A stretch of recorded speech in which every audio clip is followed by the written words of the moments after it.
Hi friends, welcome to Mathstoon. In this video, we will learn to factorize the expression 81 minus x squared.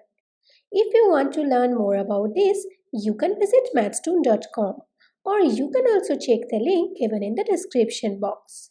Now let's start. Our given expression is this. Now we will rewrite this expression as 9 whole square minus 6 square. As you all know that 81 is equal to 9 whole square.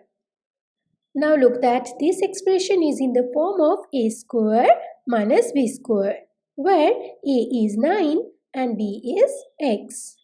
So we can now apply the formula of a square minus b square in this expression. So apply it and you will get 9 square minus x square is equal to 9 minus x times 9 plus x. Now these cannot be factorized further. So we will stop right now.